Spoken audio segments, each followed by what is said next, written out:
Thank you for this We're Twitch live. recording. Yeah, We're live? We are? Yeah. We are live. Are we? We are. Well,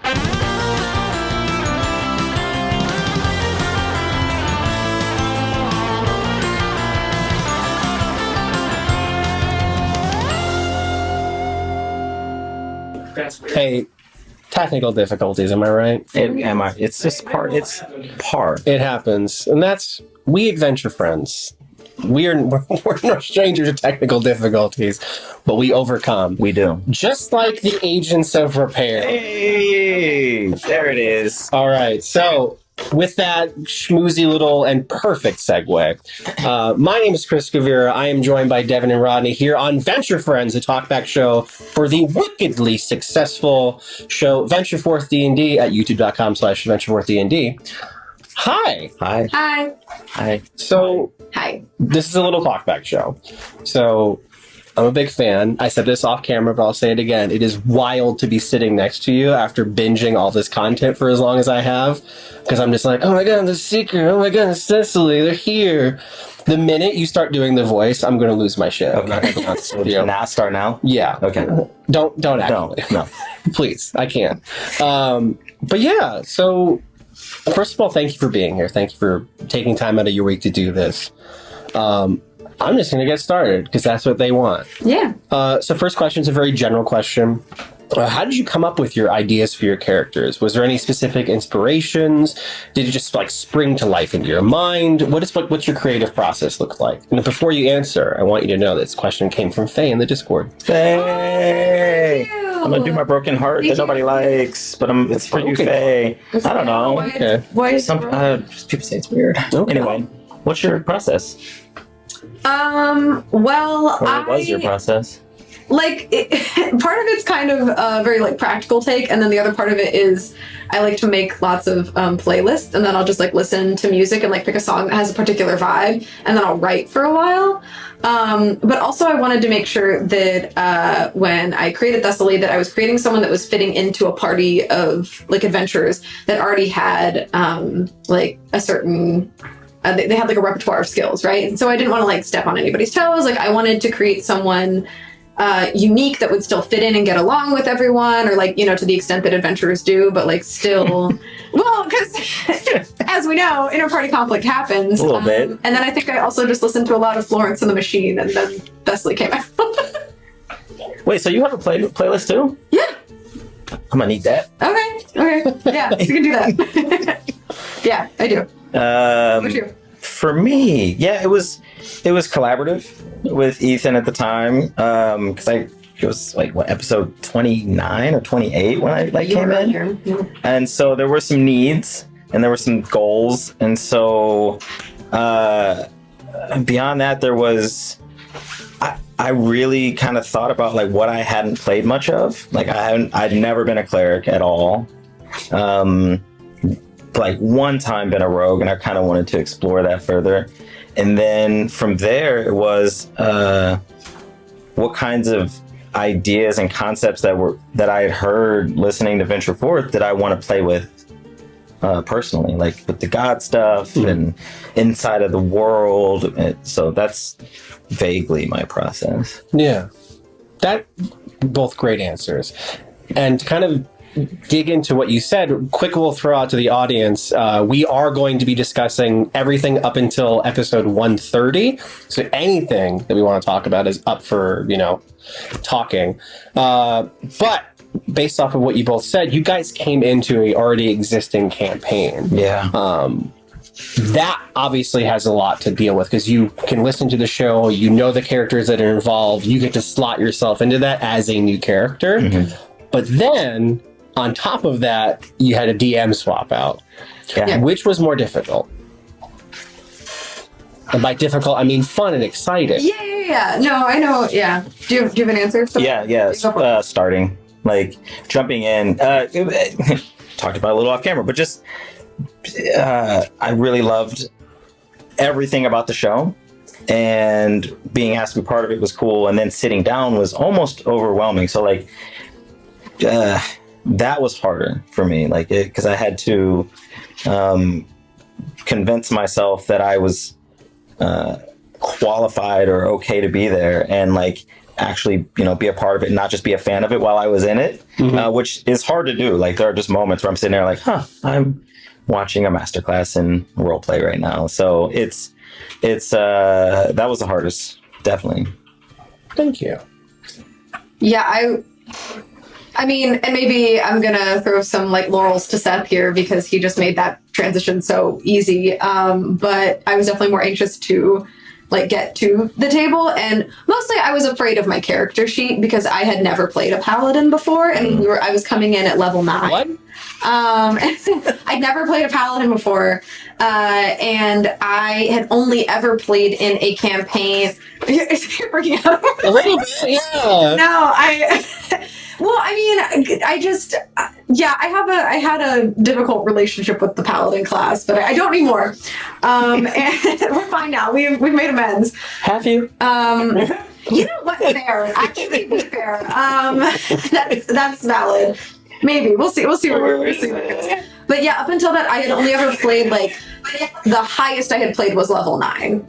And so that had been a couple years removed. So I was like, I'm coming back in at level 9 with a full class of like, and I'm sorry that I still don't roll Divine Smite correctly. Like, I'm sorry. So, it's advanced Divine Smite. Also it's improved Divine Smite. Improved. Now. Yeah, That is really what trips me up is I always forget 1d8 because when you look at the character sheet, it's like you max out here. But then underneath it, like 3 tabs down, it's like, but remember improved? And I go, but you told me, you gave me a rule, and then you changed it. So yeah, that's my long-winded answer. Well, my short-winded response is you do it very well, so I'm very surprised. Thank you. That actually means a lot. Yeah, no, I was coming in, I was like, wow, Devon really knows how to play a paladin. Like, that's crazy to hear you be like, oh, I'm doing. Like, yeah, everyone forgets roles. Like, it's fine. But like, yeah, you nail it. You both do. Thank you. Yeah. I would agree with that for Devon. I think that like the character sheet thing, like trying to role play to the level of these masters around me is probably like the constant stress. Like there's stress. There's like, can I keep up? So that's always in there. I think you both do a really good job. And to kind of like ask another question as we follow up, like Venture Forth is one of the only D&D shows that I see that does this. It really takes in that descriptive aspect of how you cast your spells or how you do something, or like taking a minute to be like, oh yeah, I would be a little freaked out if this guy almost died, so I'm gonna have to like deal with that anxiety in character. When you're coming up with your character, did you like know how you cast your magic, how you're gonna react to stuff, or is that all just like spur of the moment at the table? Definitely an active part of the process. Like that was a very, very active part of the process and something I had not done before. And any of my tables, anything where I DM or play, and I think it's wonderful. It just adds so much flavor to the individuals and tying it to where we get our magic or where we get whatever we're doing, and it just kind of personalizes it. And it was fun to do that. And it's fun like when I pick new spells or new things to do, it's like, how do I make this seeker? So that's fun. But, yeah. I think Ethan actually recommended that I do this. He was like, go in, look at all your spells, and then write he's like at least a 1-line description next to each spell. And so I did that. They ended up not just being 1 line because I can't only write 1 line description. But I think the thing that I struggled with initially was like a lot. Bethesda's relationship to magic is a lit's fraught because of where it comes from. Really? And so I would have thought, right? It's strange. But like, so we kind of talked about how a lot of my magic starts like internally, and that helped me kind of work through what it was going to look like, And I also didn't want to, because like Seeker and Kellic and Oma and Flynn, everyone has like such very specific like things that they do to sort of initiate their magic, or like ways that they go about it and how it's special to them and like their relationship to where it's coming from. So I also was like, how do I make myself not that? Because I feel like every player's magic should be a little bit different because the person is different. Yeah. Yeah. And speaking of people being different, oh gosh, Thessaly, Yeah. Devon, Hi. I'm going to ask you a series of A questions. series. Just to kind of set the stage, because we've been going back and forth. I do want to dig into a couple things that I personally, as a fan, had questions about. Okay. Your stats are insane. How? Well, okay, so we're talking about my current stats. Yes. The strength is because of the belt. The strength is because of the belt. Gotcha. I will say the 20 charisma, I rolled that. You rolled 20 charisma? I did. Yeah. Wow. I did. I rolled. No, And the 19 con is just there? Yeah, no, I rolled really well, and I actually offered, I think at the time I offered Ethan, I was like, do you want me to take a photo as these are happening? Because I've been rolling these on my D6s, and I've been getting there. I was like, I want you to believe that I'm not doing that. Yeah, no, I rolled them. Roll your stats. Roll your stats. You should do it. Please, everyone, roll your stats. A standard array. Standard array's okay. It's fine. You know, Rolling is far rolling. superior, yes. It's risky. Do you roll yours? Oh yeah, that's how you end up with stats like I got. So, you know. We're not talking about you right Yeah, I know. Well, hey, we're talking about That is a question I have, Will. power paladin over here. Does your character know what ancestry they have? Like, did you talk about, like, the rarity of ASMR or ASMR, or however you say the word? Yeah, we did. We talked, and essentially it was just like, I don't know anyone else like me. Like, I know there's enough information that when Thess eventually went looking to, like, try and figure that out, that I received, like, I understood that they were rare. I understood where they came from and, like, how they came to be. But, also, I think their rarity has increased since the new and old gods. They're different now. There's 2 sets of gods. And Listen, I've watched the show. I know. There's 2 sets, and yeah. It's true. Yes. So since that happened, she's never met anyone like her. Now, I know, as far as I know, like, Thessa's parents were human. All of their siblings were human. They're just different. So I don't know why that is, and I don't know which kind of angel supposedly did that, like, way back when, along the line. I toss that. There were a lot of things that I like to toss back to the DM and be like, hey, do you want me to write about this? And, like, I will figure it out for myself in my backstory if, like, that's something you really need to have. Or can I give it to you and then you could hurt me with it later? And that was one thing that I was initially told, okay, that'll be fun to play. So Thess doesn't know and I don't know. Well, speaking of throwing things out there, you threw out a line about a previous adventuring party. Yeah. Yeah? Yep. You want to talk about that now, or you want to save it for the game? You can say no. I think that might be coming up. Oh yeah. Yeah. I choose not to answer right now.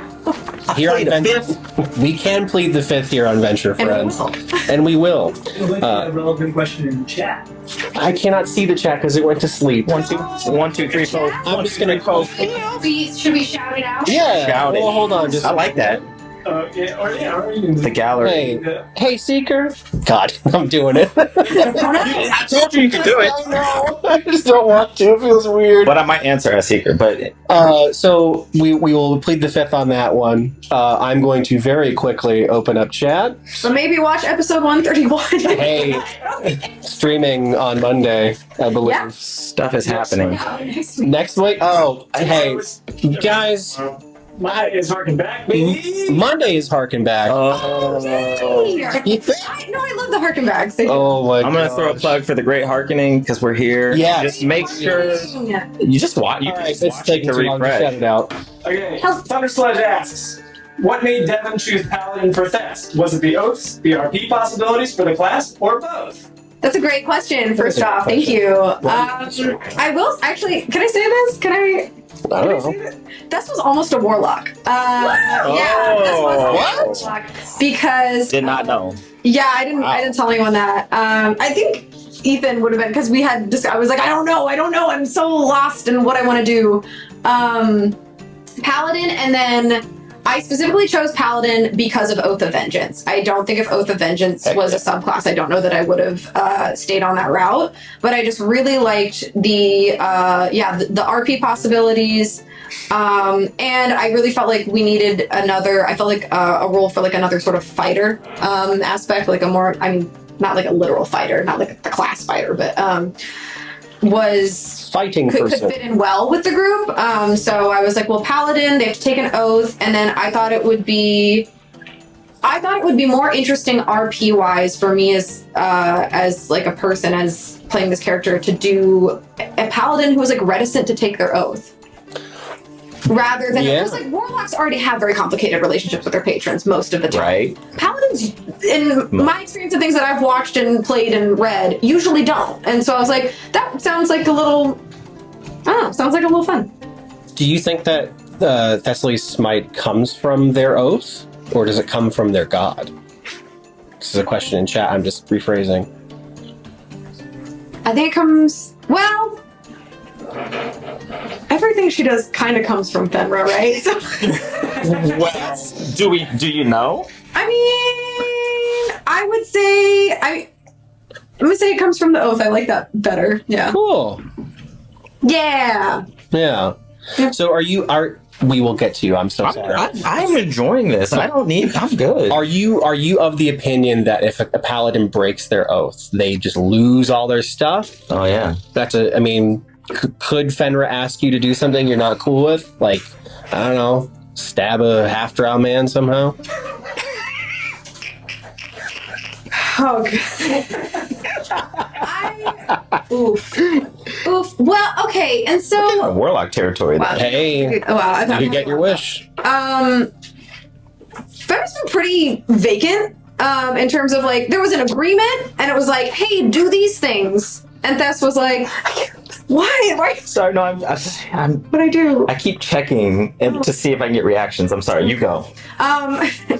And so, like when they took it, I forgot the question. Wait, what? So the question is, do you think that if I break it? Yes, thank you. Specifically, if there was probably a period of time where they did things that aren't too jivey. So well with the oath that was being taken, and that was in effect at the time, but skirted around it enough to kind of. Which again, we will talk about soon. So hey. but I don't know. I don't know. I know that oathbreakers are a thing in the world of D&D. Yeah. I don't know if Thess knows what would happen if she like just went, I don't want to do this anymore, because she is aligned with what Fenra wants her to do at this for the past several years, and has been. So like, as long as their goals are on track, they haven't really considered that as like an issue or a possibility that they need to confront. Huh. Yeah. Does that make sense? That's a very succinct answer. Oh, cool. Yeah. We're gonna stop grilling you. Yeah. I wanted more. Hey. There will be more. Hi. So why don't you use sneak attack? I do sometimes. Mm-hmm. Not enough. I'm a different kind of rogue. I know. I'm kind of like a dropout rogue. You're a dropout? Kind of. You're just like, I don't want to steal anymore. I like stealing, but like steals a lot. As far as the attacky, I'm more of a Because are we allowed to know your subclass? Is that something I didn't check with? I think that's pretty well established. I think most people know. Yeah, it's Arcane Trickster, right? Yeah. Yeah, okay. And then what your cleric subclass is? Twilight? Okay. Twilight cool. Domain. Yeah. Listen, I'm the host of the show, and I'm asking questions. We want to know. Yes. Speaking of your stats and wanting to know, what happened? For what part? Having almost all odds? Like, I was looking at your character sheet in the previous episode, I was like, this really bothers me. Because I didn't realize they're all odd. Well, there's two that are your dex and I think your wisdom now are both 16. Mm-hmm. But it was really bothering me in previous episodes where it was like 11, 15, 17, this thing. And I was like, it's too odd. Roll better. Take a feat. I mean, I do have some feats in there too, actually, that help. But the rolling, the dice weren't with me that day. Hey. And then it gets weird kind of splitting rogue and cleric a little bit. True. A little bit. Speaking of cleric, you do seem to have a problem with divinity and gods as a whole, as evidenced by your letter on the Everdawn. Yes. However, shortly thereafter, that relationship has switched. Yeah. And There was I think like a visit that happened. there was a visit from a angelic creature. Yeah. And I think this whole journey with the AOR, like watching Kellic, like there's been kind of this curiosity that Seeker once had, which is where he started as a cleric as a kid. Like it's been piqued. There's this interest, and then the meeting with the angel, which resulted in this giddy playfulness from Seeker that I think there's less of a question there and less of a fight. I mean, there's some anger still, like because some stuff went down in the past that it's kind of like one of those why didn't you step in God moments that he had. So yeah. And speaking of the past, is Seeker their name? Or is it a title? It's a nickname that's probably turned into a title. But no, his name's actually Gideon. Oh, if that's something I didn't know. No, it's okay. I think it's said like I think of all people, Kellic's probably the one who throws it out the most. Yeah. Shane, lore master. But yeah, that's and he's got like how many names? So we've got Gideon, Seeker, Tarka. There's actually another one that nobody knows. I don't even think Tess knows. There's another. There's just so many names. It's Cloak and Dagger. I know Not a lot of. 2 more. You know 2 more? I know 2 more. Oh, okay, so maybe you do know. Yeah. There you go. That's a great question. And while you laugh, I'm going to just quickly look over here. Cool. We are good. I'm going to throw it back to a question from the Discord, another Faye original. What's your favorite part of playing your character? And what's your favorite thing about your character as a person?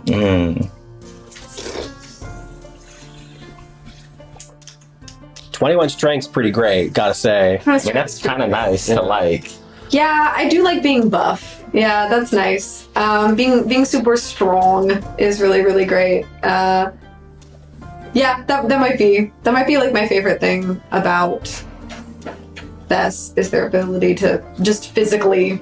I didn't think I'd like that. Like I didn't think, because I don't normally try to play like a tanky kind of character or anyone that's a super frontline fighter, but I really, really enjoy it. And what was the second half of the question? What's your favorite thing about their character as a person?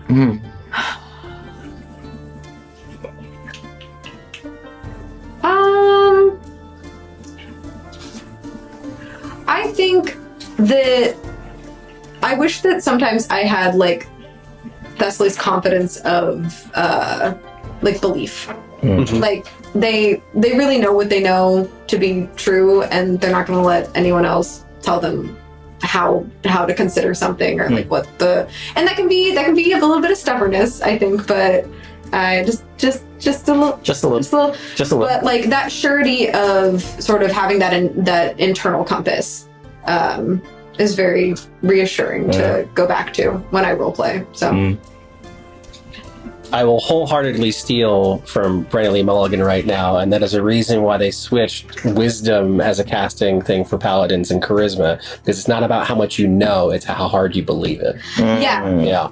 And that's why, and I think that's why it's an oath, right? Yeah. Instead of like, that's also what separates like paladins from clerics, right? It's not about, for clerics, it's about the belief a lot of the time, whereas like paladins, it's like the tenets of what you are setting out to do with the power that you have. So, yeah. What about you? Seeker's confidence in himself, like, it's unreal. I wish I had that. Like, I think that's where the sneakiness and the boldness to go break into stuff like comes from. That I love. And from a person that, like, that's the thing I love playing the most. And then the thing that I like the most about the character is his ability to stay in the moment. I think it cuts both ways, because he doesn't really look in the past too hard. He's anchored by it, but he doesn't look into it, and he's not really looking in the future too much, which probably prevents him from solving some things. But like, he's able to stay in the moment and be very present. And like, I think both of those things are things that I kind of wish I did more. We're gonna jump around to my questions. Sure. 'Cause I'm curious what Another you. question from the chat. Okay, there's another one. Relevant. This is from River. Hi, River. Were there any specific restrictions that Ethan gave you guys when Ooh, good making your question. character or backstory? Thank you. I had a challenge. I mean, I was the I was the informant that was trying, or not informant, I was like the contact. I was trying to, so I had to come up with something that fit the motif of where the AOR was. So in that, I mean, that's kind of where a lot of the backstory of Secret comes from. As far as restrictions, I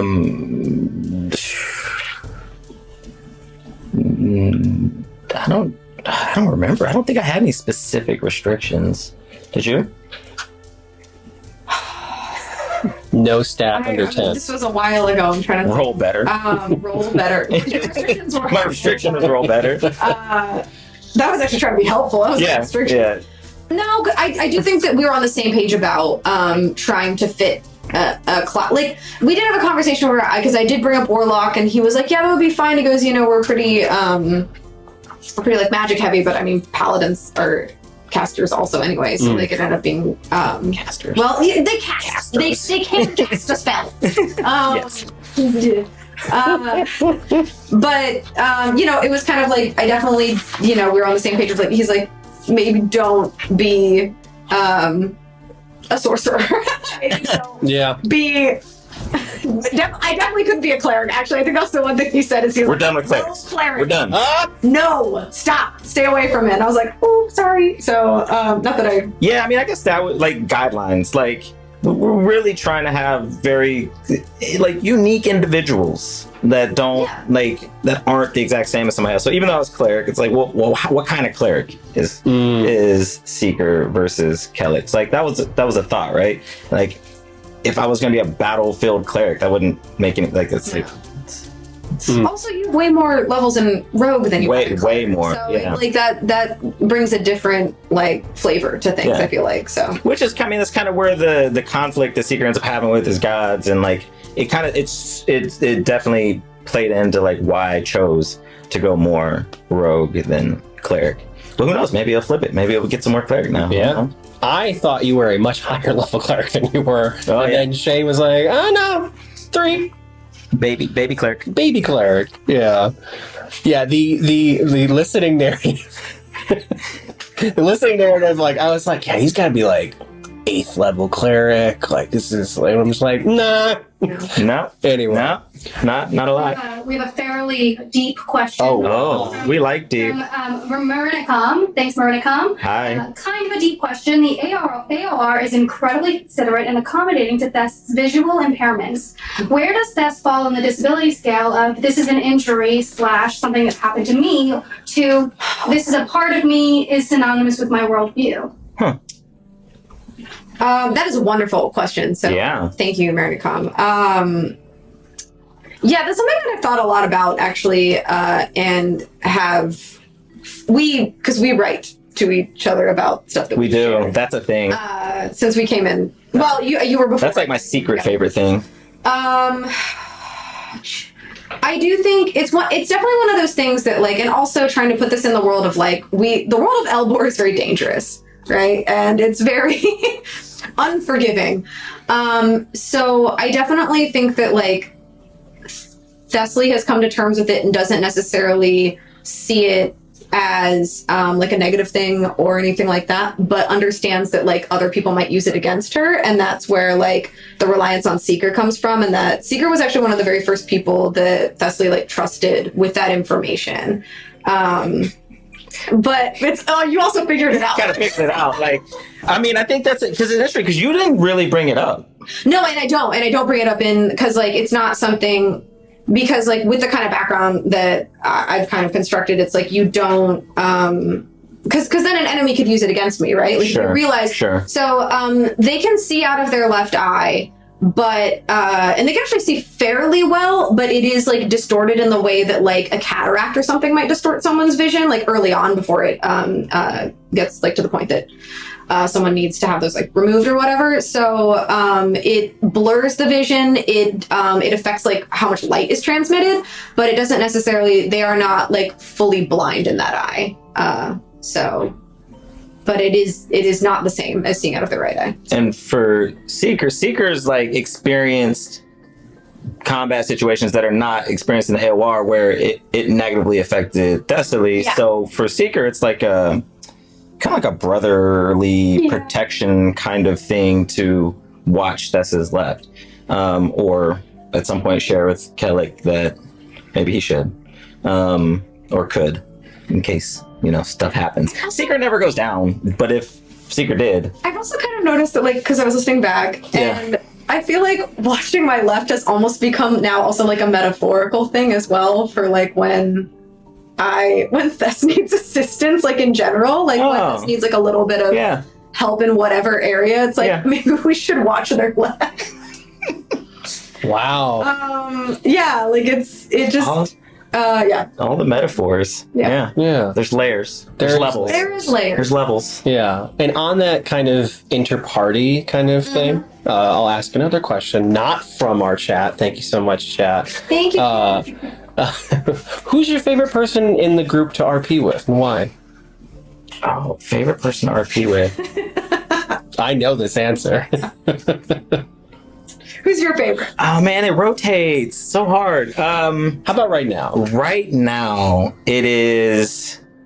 I'm gonna say right now, I'm having a lot of fun with Oma because their relationship has grown a lot.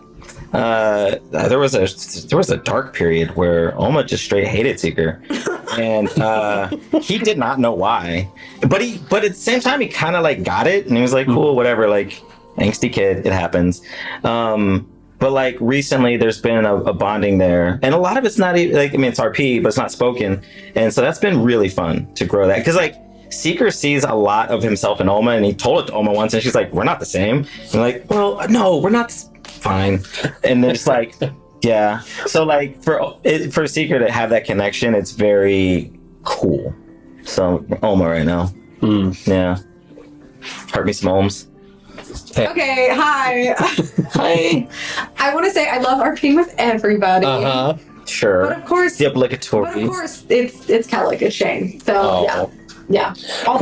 Quick follow-up question. Oh, you got the paper. So Devon, I want you to tell me, as a player in this game, why the saddest sad boy in the world, and you're just like, that one. What? How? Why? What led to this decision?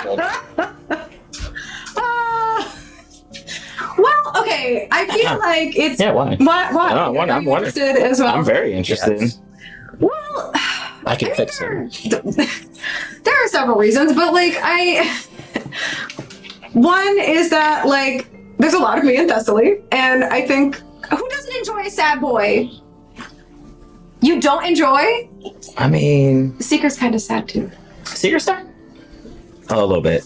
Okay. I don't know. Just thoughts. A little bit. Also, I really enjoy like which I wasn't necessarily anticipating when I made the character, the dynamic of like Kellic and Thessaly, because I kind of like how much that they don't agree on things. And it does make it sadder, but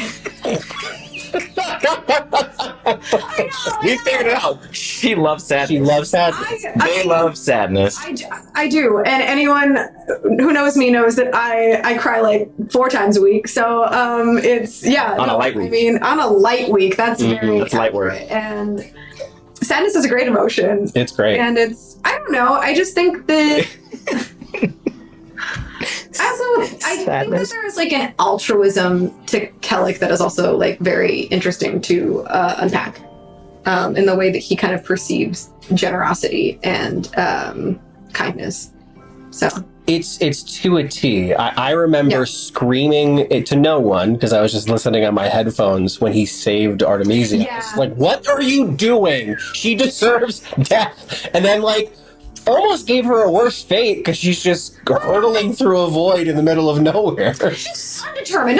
We don't know what we're gonna do. There's a lot of people in that void. She could still get a knife. That's true. She could get a knife. You know what I'm saying? Like, it can happen.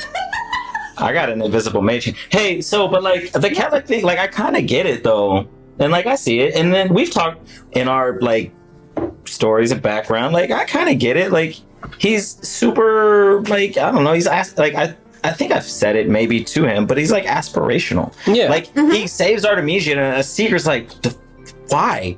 And then but then Seeker's also like, okay, I should be better. Like I should grow up a little. Like so, it's I get it. It's like there's sadness, but there's like light. He sees redemption in every single The shit is that about? Like he thinks that it is possible, and there is Everything. something- I also think Except maybe I Flynn. have my own personal. Except maybe theory. I think Flynn. that's why he's so sad because He absorbs it. that is emotional labor to believe that Yeah. everyone could be redeemed. Oh my god. That's a lot of mental gymnastics. God. Oh my god. He's exhausted. He's No wonder tired. he's hurt. That's why he's always jumping.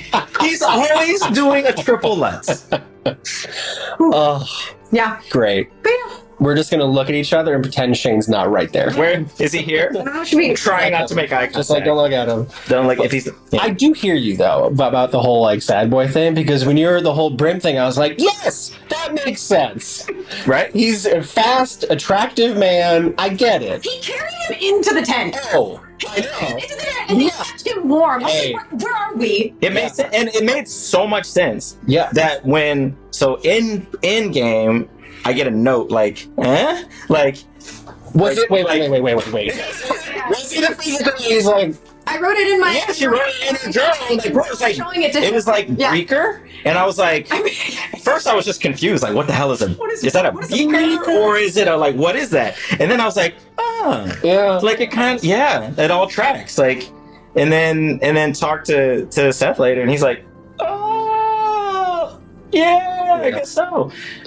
Man, do you have those conversations with everybody? Like, it's like, is this okay? Like, yeah. When okay. it's those moments, like especially something like that, like a relationship, because like everybody has different comfort levels with stuff like that, and like for Seeker, like I have 36 pages of stuff about Seeker, and there's nothing about relationships outside of family and Thess, and, like friends.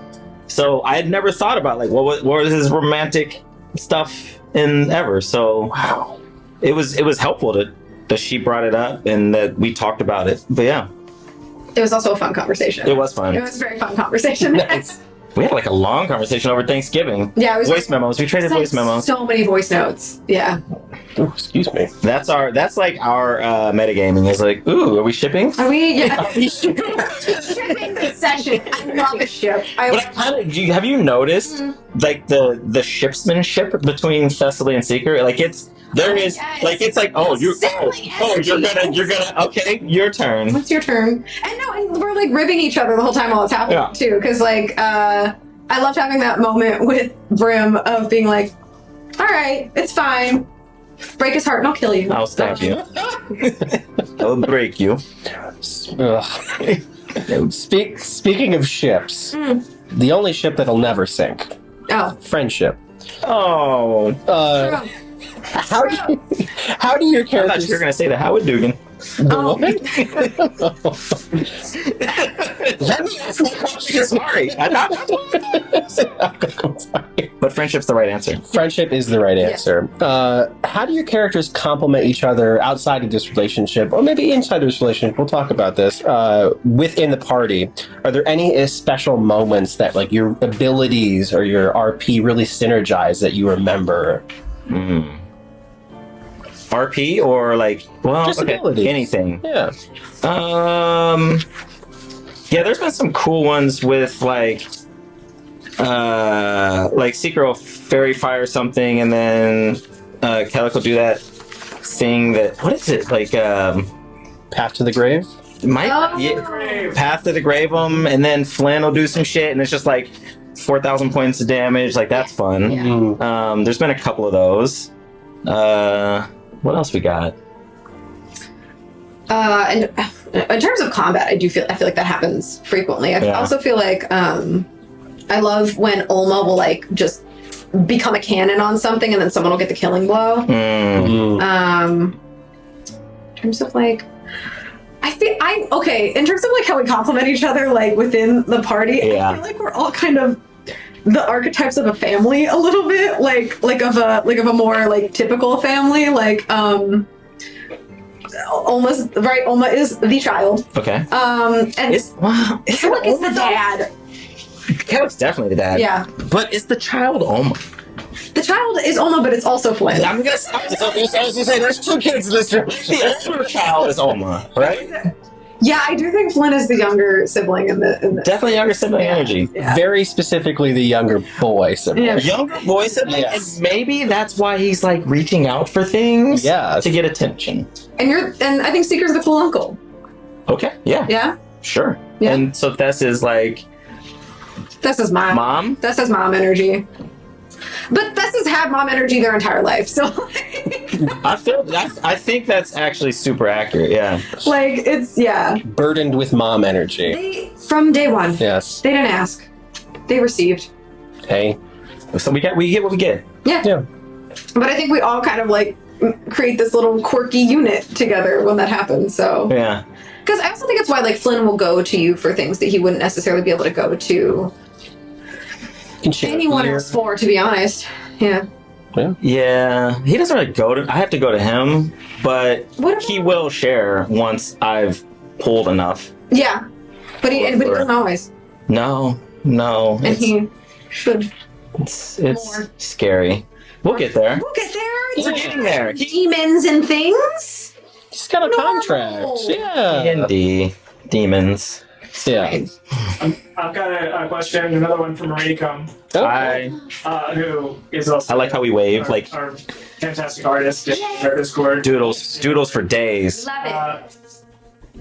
She says, speaking of Seeker going down, in Aw. recent times we saw flashes of Seeker's past during death saves. Wow. How do you think those power dynamic / tenuous relationships in Seeker's past influenced his connections with the AOR? Huh? Is it easier to trust new people that don't mimic those tendencies, or harder to not know what to expect?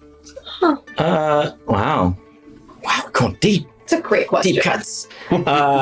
So I was saying Seeker's a dropout earlier. Yeah. Like, he's kind of a dropout. Like, he quit his family, he ran away, he quit. So along with that, kind of quit being a cleric, and then did some rogue stuff. Kind of quit that.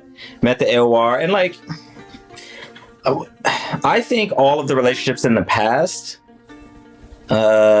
except for Thess, have been just so like. He looks at them so negatively, and it doesn't mean that they were negative, but he has just such a negative perception of them, except for his mom and pieces of his dad. But the AOR, like, the thing that made him go get Thess and come back is the hope that the AOR inspired, that like he feels like he could do more and be better, and he was doing stuff occasionally, and him and Thess were trying to do good, Yeah. but it just seemed like they could do more good. They could do more better. And as far as like the trust, Seeker's a fairly trusting person. It's like an arm's length trust. Like, you got to prove that you don't deserve the trust unless there's something that he cares about that could be at risk, like Oma or Thess or this group. Like, there's got to be some. But outside of that, he's like, yeah, like, I'll take you for what you give me. So he doesn't really like go into it like, oh, I love you or I hate you. It's just like, right in the middle, and then you get to prove where you lie. A person who seeks for something to go wrong. A little seeky on it. Sometimes sneaky. Yeah. Oh man, I can't come back from that because now I'm thinking of Seeker the Sneaker. Seeker the Sneaker. I mean, it's Sneaker. Yeah. Is Sneaker canon? Is it canon? Is it? I mean, We've said it a lot. it's happened. It's Yeah. slipped out. It is. It's a fun. Yeah. It's a fun time. He's sneaky. He's sneaky. Did you have an answer for the question? Oh, Reiterate it if you need me I to. thought it was for sneakers specifically.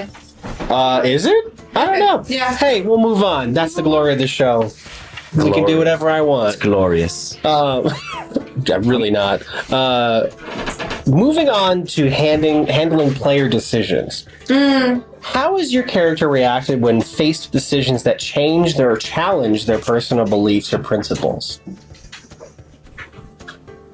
How they reacted when things challenged personal beliefs and principles. So, like, letting a certain cleric of the Red Wolf go, not murdering someone. I'll tell you how Devin reacts. Devin texts Seth and says, I need to talk to you. I need to talk to I need you. a therapy session. I'm having a moral quandary. I mean, I think with some stuff, I think, like, I feel as though, like, okay, so we were talking, you brought up the Artemisia thing where Seeker was like, I don't agree with this. And Bess didn't either, and she was the one who ran her through. So, like, but I feel as though that was kind of, and, like, Bess feels this way, that was Kellick's jurisdiction. Like, that was his trouble. That was his thing. So he got to make that call. Sure. Whereas also with, like, Olma stuff, like, if, all the stuff that went down with like Olma's family and now what we know about like Corvin, if Olma came to Thessaly and was like, he has to die and I want to be the one to do it, like Thess would be like, okay, like that's your call, that's a you call because that's your stuff. So I don't know that necessarily like other party members' actions, unless it is going to put the rest of the party at risk. But if it's like a personal thing where it's a matter that they need to take care of, like that's not something that Thessaly feels like she gets to have an opinion on, if that makes sense. Interesting. Huh. Yeah. Is it interesting? Maybe think about that a little bit more. That's a little. I'm not going to dig into that. That's not my follow-up question. Seeker, why did you choose the Twilight domain instead of maybe the Forge domain? This comes from Thunder Sledge on the Twitch chat. Hey, why did I choose Twilight? I thought that it had some cool features that kind of played with the idea of Laris and the idea of magic. And yeah, that's the simple answer. Okay. Yeah. I mean, Forge would have been cool. Yeah. I don't know. It just felt right when I read it. Just felt it. Yeah. So, Devin, you talked about being a warlock before. Yeah. Or considering it. Or Yeah. considering it. If you had to, if like there was a magical item for something, and Tesla's like, "Yeah, change your class." Oh. What would you change it to? Oh gosh, that's hard. You can think about it, and I can forge a guess. You had to change your class. If I had to change my class, I think at this point, Cleric, right? Definitely. no, actually, like, weirdly enough, I think I would go to the one other class that I like the least in the D&D pantheon of classes, which is Barbarian. Oh. Thess has rage. Thess has rage. Thess has rage. Thess has rage. Yeah. Yeah. They would do well with a rage. So I think that would make the most sense. Yeah, I don't see them like initially when I created them. Yeah, the warlock was the consideration, but I don't think that would be the case now. Okay. Yeah, Thank you. of course. What about you? If I was going to go to another, probably. I mean, is this me making the decision or is this Seeker making the decision? Both. Thank you. Yeah, both. Integrate. Integrate. If Where does the line between you and Seeker blur? it's right down the middle. If Rodney's picking, it's gonna be a fighter. Okay. Fighter, yeah. And if it's Seeker picking, it's gonna be sorcerer. Oh, interesting. Just because Magic. you've seen how much magic can do? Seeker love it of magic. You wouldn't do wizard? No. No? Learn, like, I'd rather be able to just do it. I don't want to have to learn it. I see Flynn in these books, and that's for nerds. Flynn doesn't even like his books anymore. I gotta study. I don't want that. Yeah. He was like, I don't want to read anymore. And Olma had like that crisis. Yeah. Yeah. Oh my gosh. This whole thing. Yeah. It's the books. It's the books. The books. It's the books. It's in the books. Oh my gosh. Have there been any like your favorite in-game moments that have happened? And what are they? So many. Like, give me the most, like, the first one that pops to your head. Throwing the card that has Blueberry the Dragon. The first time? The first time. Heck yeah. the first time because I thought we were gonna die. I didn't know what it was gonna do, and I was terrified to throw it. Like I thought it was gonna backfire. I thought it was gonna be like I thought it would be a dragon or something like it that would then turn and attack us or something, stuff like that. Nice. Or just be chaotic on the battlefield and hopefully help us. But it ended up being super cool, and that was fun. Heck yeah. I love Stacy the stag. Oh, Stacy. The entire that whole interaction of what I had to go through to get that Was transportation wild. and That was and the ridiculous. fact that she was just very stupid after She cost us all of our money but I for a stag. It was poor. We were just trying to go. we were just trying to go but I also liked the weird inclination of that the Dragonborn that took me into a back room and was like, I have to interview you, which was really more like an interrogation to make sure that you are sufficient for this. Then didn't actually have any magical ability. But thought he had used a contraption to cast Zone of Truth on me. Yeah. It was clearly it was, that was fun. Nice. Also, the other one I thought of, I can't say because people don't know about it yet. Oh, You are burdened with as yet unknown. we know I things. We know stuff. The first one that popped into your head, and I was like, I can't say that one. We know stuff. We know things. There's a really good. I'm about to throw I'm sorry. another banger from Faye. A banger. Bit of a banger. What was your first tear-jerking moment in the campaign? Not the most bombastic, the first. First. I think that's what Faye said. First. Yes. Okay. Good. Thinking I'm hard. doing my job. Again, I have to ask: is this for us personally, or for our character? I would say for you personally, because Seeker's not sitting here right now. Rodney is. That's what you think. Seeker's such a good sneaker. Sneaker and sneakers. For me, okay, first tear jerky moment. I think it was.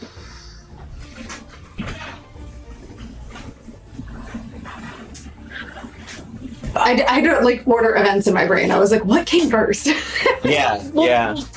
There's so many. I'm trying to think of the first. Honestly, when we were in the Underdark and the drow fight, and I think there was a point where both Kellic and I were down right next to each other, and that was really rough because Thess was like, I'm gonna die here. This is where this happens, and I didn't anticipate that happening today, and it really sucks. So it was, and also just the fact that I didn't anticipate dying today. and also the fact that I was looking around and the rest of the AOR was just struggling so much, and poor Kelly had taken how many bolts of drow Poison bolt. Dude. Poor boy. Yeah, that was hard. That was a tough one, but I think that was the first one. My first one would be when I leveled up and got mage armor and had this flash sequence with my dad, and he taught me how to use mage armor, and I was going through a lot personally then, and that hit. That hit. Was a good one. Heck yeah. Yeah. My first one in listening, preparing for this, was Peppermint. Oh, Because I started crying, and I was just at work, just typing away, just being like. I wasn't even looking at the screen. I was just listening to it, just being like, "It's a spider, and I don't know why." It's also it's a spider that I can read. Yes. Magical, but it's the relationships that made it so real. It really did. Yeah. I thought we were just getting Alfane back and it'd be yeah, and then Alfane came with all this trauma and a relationship with Peppermint. And he made it so real that that honestly Seth's role playing as DM in that moment is what made me go, okay, I need to have a conversation to the side with Kellic before I do this, because it will traumatize Nalfane if I just go and lose the spot. Can you imagine if that had happened and I didn't prepare him for it? That's really. He started crying. Because that literally kept him alive. He'd have broke. Because he's, there's not much keeping him from breaking right now, and that would have been the thing. because he's been through some stuff. Well, you know? he really is an example of how adventurers. He is like I mean, that was a cool moment when Seth took that, and it's like, oh yeah, he just took his first level in Ranger. Like and like, yeah, shoot, that is how it happened. He just lost his parents. He almost got eaten by a beholder. He got saved by adventurers. They left him in the motherfucking Underdark. He didn't. Okay, hey. You straight attacked by a drow army. Like, for good reason, but we left him, and then we sent a magical spider to go get him. Like, that's how adventurers are born. Yeah. Like, I kind of actively choose to. want to be Nalfane. I'm not saying we actively chose. We actively did not want to leave him. Okay. But we did. You know, sometimes like consequences don't matter, like intentions. All right. Yeah. No. Okay. All right. Oh my gosh. One from Fables D20 in the chat. Fables. Was there an NPC that changed your worldview that you've come in contact with? And if you haven't, or if you can't think of one, what would an NPC have to do to change your worldview? NPC that changed my worldview. Ooh.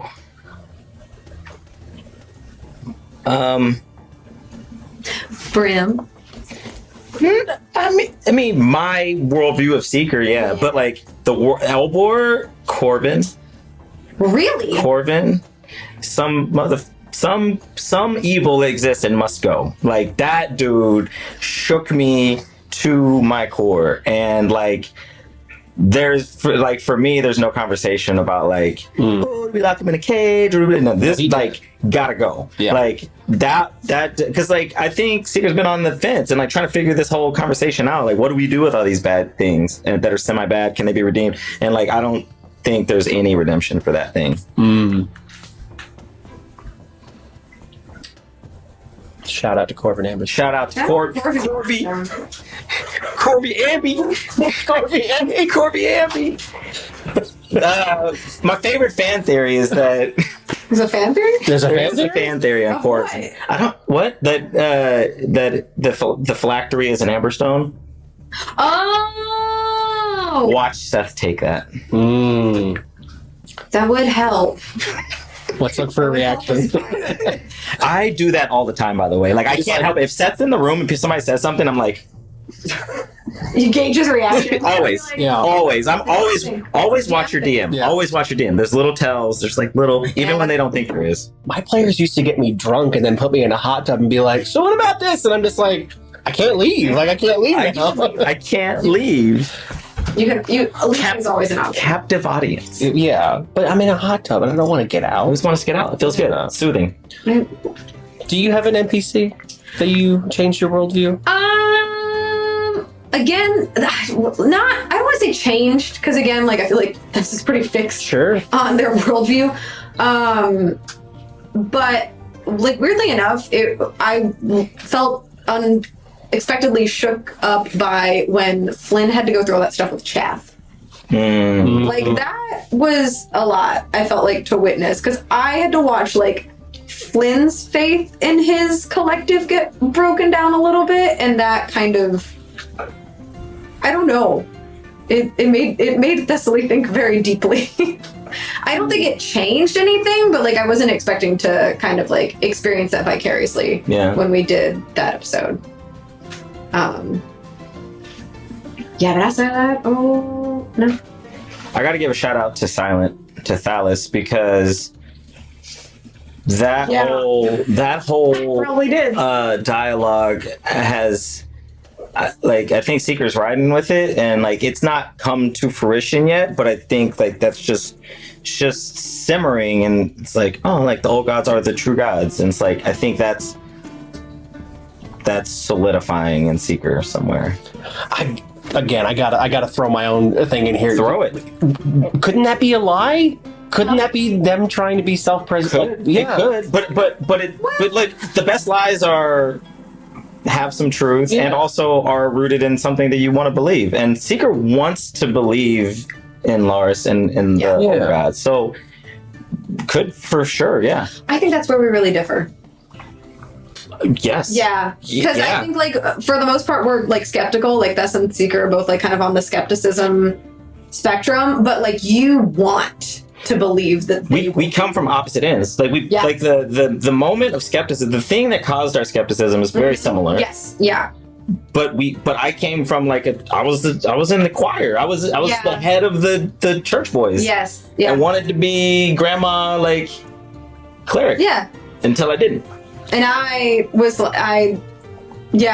nope. I was never. I was constantly in the derision, like in the people. The thing about it is those reasons. that doesn't come through. What do you mean? I'm kidding. It comes through. Like your derision. The like the feeling people, of yeah. guts. Like you're not really riding. No, not And then at all. Kellick's like all the way in. Like so in that he's like he's out here. This dude's out here patching the divide. Like Yeah. no, go guys, shake hands. I love you both. Let's do it. Yeah. But wouldn't that be a thing for Kellick though? Of like he would not have anything left if his god was lying to him. But he's got which one? Which one? Yeah, exactly. Which one? Anyway, I'll keep my husband That's a here. question for Shane. That's a question for Shane, who's definitely not here. Not at all. Question from the audience. This is from Masked Harlequin. You guys have any pre-show routines that you go through? Yeah, I do. Yes. Yep. What are they? Do we go? This Indian arrowhead. Oh, I'm so sorry. Indian arrow. Andy? Yes, that. Yep. Hi. Not, Thank you. not Masked Harlequin. Yeah. What's your pregame? I listen to the playlist. And I do my little vocal warm up. That's more pragmatic though than But it's still a that's thing. You do. yeah, and then I do try to go back through the previous notes to get myself like in the mindset of like where did we leave and what is the moment right before we got here. But it's mostly the playlist jam out. Yeah. What's your favorite song on your playlist? Or does it rotate? It rotates. Yeah. Right now is I sent this to Seth yesterday. Heck yeah. I put Just a Man from Epic the Musical on Thessaly's playlist the other day. So I'm having a hard time. Yeah. Yeah. Well, I'm not. Tess is. Yeah. You're good. You'll never know. Okay. What's your prep like? Mine? Yeah, like it was a playlist. Right now it's one song that I play over and over and sing on the way up, and that I guess constitutes my warm up while I'm singing on the way. And then at some point I go silent in the car and I just think through kind of like what you're doing. Like I don't have my notes open, but I just think through past episodes and things I want to, if opportunities arise, things that I would like to bring up with people in the party or people in the world, or because there's just like always things that I would love to do if a moment arises. So like when I get here, I will note those in my notebook so they're in front of me. So if the moment arises, I can check a thing off. Nice. So. Well, as part of my pre-show ritual for this, I should have learned people's names in the Twitch chat. So I'm going to screw this up. Hi, Mudge. Marinicom? Did I say that right? Yeah. I hope so. I think. version. Has a great question. If your character had a phylactery, what would it be? Oh, that's a fun question. Oh.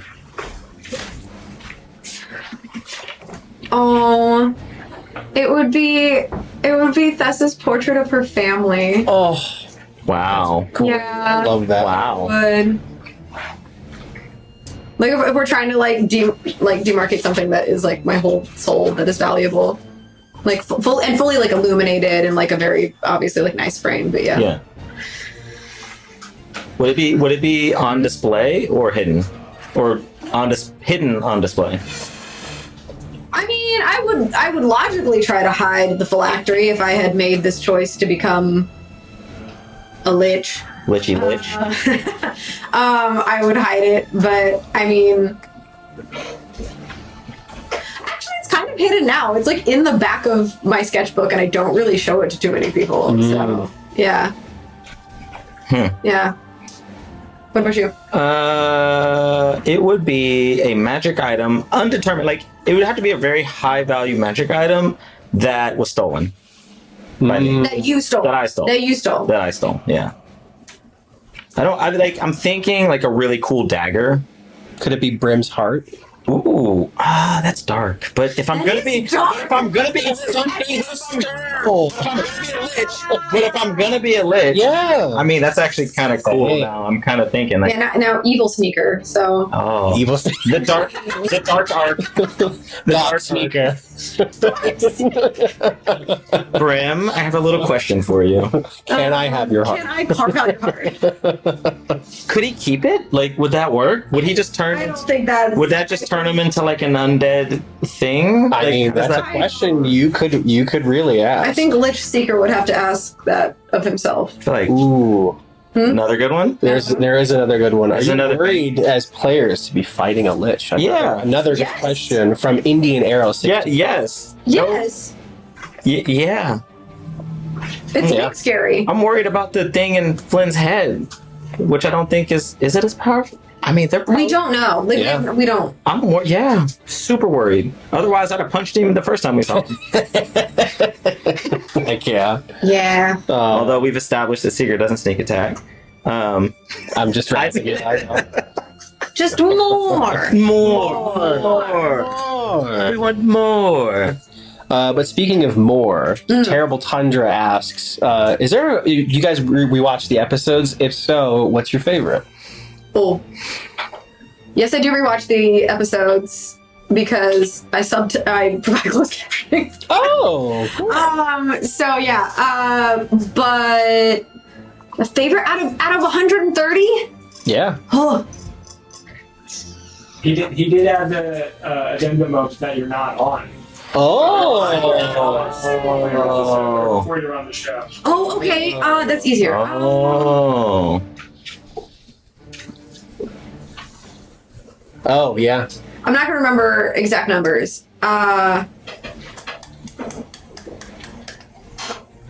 one. I have a couple. Do you have a couple, or do you have one in particular? The first time the AOR encountered the Howadugan and the crew and the swap, the character swaps, those was that like 2-3 episodes? That was a couple episodes. Those are among my favorite. Oh, but I like I like those characters. I like Paston Broadhammer is just like anytime he's around, big fan. Big fan. I liked the getting out of the prison. I like those. That was a real good one. That was real good. Really great.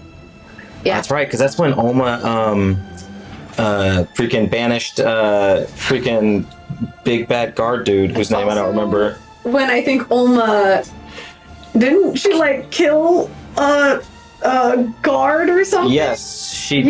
Yeah. She did kill maybe. I messed up for saying that's one of my favorite episodes. You know, it was pivotal. Casualness. It was pivotal, and like that was also when we were first starting to understand who Xavier was, right? Like to her, and just like in like where he fits it in the world. Correct, because he was being rescued. Yeah, because that's why she did that. He was the because rescuee. Yeah. Yeah. Yeah. I liked Almost solo episode. Like, wait, has she had two? I feel like the second solo to save Shreya. Mhm. That was a lot of fun. It was a horror. It was a horror story. Her first one too, because that was when she met the family, right? That was so Yeah. cute.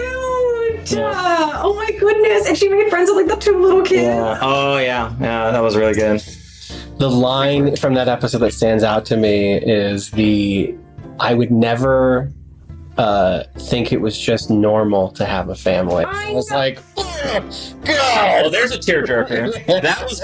That was one like, oh no. Olga Yeah. is constantly like tragic, but doesn't realize it. Yes. She Are we all sad? normal. Yes, we're all sad. So sad. So sad. We're all sad. Hey. Damn, how am I just realizing this? It's Hey. just some of us are more open about it. You named yourself the angels of the Of repair. repair. Sometimes the repair needs to happen both ways. Inside and out. We're broken. You can't fix the world if you don't fix yourself. That's true. We're gonna give it our best shot. Hey, you're gonna die while trying if you can. Another. That's how you beat the lich. That's how you beat fix the your lich. past. I've gone to therapy and I've dealt with my You demons. can't scare me anymore. You are avoidant, and you need to confront that. I don't think he is avoidant. I don't think he is too. I was the first thing of therapy I could think of. That might have just been some internal And things so you were that I had to projecting? work Yeah. on. Projecting on Yes, but speaking of Corbin Amberstone, Yeah. another great banger from Marini.com. Mhm. I'm gonna mess it up, No, that's good.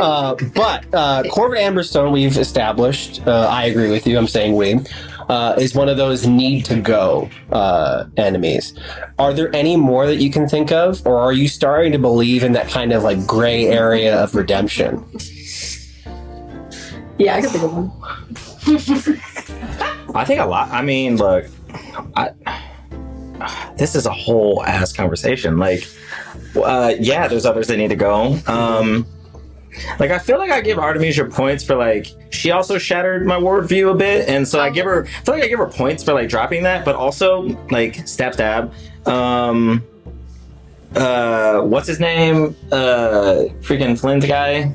Chaz? Probably gotta You think go. Chaz needs Probably to gotta go. Probably gotta go. Like, Okay, I'm not on board with probably gotta go. Look, I'm of the opinion that I don't want to be a jailer. I don't want to be a jailer either, but I think that like And also, I'm not gonna redeem you. Like, I'm not gonna sit down and like. but I don't think that doesn't necessarily have to be the direct responsibility of the agents of repair. Like there are other, but I think there are What are the other ways. ones? Put them in other planes. I think put them in other planes. That's Just put them on other people. That's just no. I was saying, yeah, we're just gonna like give water elementals chaff and be like, Have fun. See if you can survive. no, we can't do that. On I that- think that like Okay. reform is possible. Who's doing the reform? Well, it mostly them. They got to figure that out. So we have to put them in an environment. Yeah. Faye brings up a In good jail. point Oh. in the chat. How do you feel about essentially building a prison for your I enemies? don't feel good about it. Yeah. I don't. It plagues me weekly. Yeah. I mean, it makes sense, and it's a band-aid. Yeah, it's It's- a temporary. You talk about healing inside, like we have to figure that out at some point. But thankfully, more bad guys keep popping up, so we don't have to solve it right now. That's true. But, you know, the normal path of adventuring does lead to a strewn street of blood. A wake of Oh, destruction. yeah. Inherently, Yeah. we either have to kill the problem or. Where the agents of repair differ, though, is you guys keep your enemies in a cold void. Okay, it's Where they don't need air or food. Yeah. I want to clarify that. It's Yeah. not cold. It's just vacuous. It's I mean, emotionally they don't get hungry. Emotionally cold. We could argue that. That's I would because- argue most of the people we put in there are already emotional. Yeah, that's their fault. Oh, so they belong there. No, I mean, look, the options are that or death. Which maybe we should ask them which one they would want to choose. I don't think that's much of a choice, though. Yeah. I mean, we're not gonna let them go, Well, the are we? one, some of them I think we could. With caveats. With caveat. With caviar. Yeah. It's, We're gonna get you girls with caviar. yeah. We're gonna dive into some Good job, you did deeply try now. ethical questions if we keep going down We further. really will. I'm gonna just quickly pivot us away from it because I don't have a degree in this. Nor do I. Yes. No, we went to college for. I went to college for film. Well. And look where I am, Dad! Hi, Dad. Please don't say hi to my dad. Oh, sorry. He's definitely not watching. We'll send him a tape. Hey, I love you, Dad. Okay, that's you, enough. Dad. That's enough of Love you, Dad. that. Oi, Dad. Please. Side, thank you. Yeah. But like a father, What? are you thinking about your future? Me? No, your characters. Oh, always. Every day. Are there? Most commutes. Do you have goals in mind for them? Like, do you have a list of like, I want Thessaly and Seeker to do this, this, and this, or is it more like, hey, I want to survive and then figure it out? Well, I had one immediate goal for a long time, which is coming up, and then after that, no, I didn't that said like one thing. That's like one thing they were supposed to do. I don't really have goals for Seeker. I just play it by ear. I guess we're a little like there. Mm-hmm. We just kind of let it ride right there in that moment. You know what I mean? Mm-hmm. Just kind of. But as far, do I have plan? No, I don't really have. Do you have plans? No, I mean the plan right now is just ride with the AOR and like save the world. So that's kind of like whatever it takes. Kind of like did become part of the agenda. Yeah. Yeah, that does have that feels like enough for me and Seeker. But like I said, Seeker doesn't really like think about the future, and I don't really think about the future for him too much. So I'm like I'm not. I don't plan that much into the future for my characters. Okay. I kind of let it out itself on the paper I usually do. or on the I table. usually do. Yeah. Well, I think we're getting close on time, so I think I'll end with this question. Oh, we're not? No. Oh, we are. Okay. Wait, are we good? Or are we? Who doesn't enjoy saving the world? That is correct. Yeah, who We all doesn't do. enjoy saving the world? But let me end with this then. If your characters were handed, I don't know, a book with all the information in the world in it, or something like that, and could end Corvette Amberstone's plot, restore order to Elbor, That's a weird what would they do next? I feel like we had that book. We did have that book. And now I feel like not only do we have it, but now He has it. it has it. Yeah. Yeah. I refuse to refer to it as anything other than a thing. Well, that's fair. Yeah. But what would you do? I gotta think. I don't know. That's a tough one. What would you do? What I do next? If we could just like fix everything and go home? Like the thing after that. Yeah. In an adventuring party, you're constantly surrounded by death, and no one ever sits you down and be like, hey, after this, you want to grab a beer? You know? I think about that all the time. If I instantly achieve my goals, what would I do next? I know what I know. Yeah. Yeah, I would probably spend a couple of years visiting with like different sects of faith and like understanding how they worship and practice. I'd spend a year with Kellic and like try and like figure out that connection thing that they have and how they do it, and like try and find my own things. I feel like there's not time for that when you're out here saving the world. Yeah. Yeah. Yeah, I think that's what I would do. Spiritual journey. I think if Thess was still alive at the end of all of it, they would. Why are we saying it like that? Because They're gonna die. they're a little reckless. Not more reckless than Seeker. I think that, and I think she'd finally go back to East Haven because she hasn't gone back. Mm. Yeah. Yeah. I think she'd go back home. Just for a little bit. Going back home. I wonder if Seeker would do that. If you're not forced to run from your problems, where does your road take you? That's a big question. Yeah. Well, think about it, Well, and maybe next time on Venture Friends we'll answer those questions. Thank you so much for being with us, and thank you, Devon and Rodney, for coming and joining me this fine afternoon. you, Hey, Chris. hey. Thank this was you. fun. Yeah, it was fun, and thank you in the chat for asking questions, chatting, being with us. You made it fun. Yeah. Thanks. Hey, thank you. Hey there. Hey there. Hey. Hey there. And as we always say here on Venture Force, goodbye, nerds. Bye, nerds. Nerds.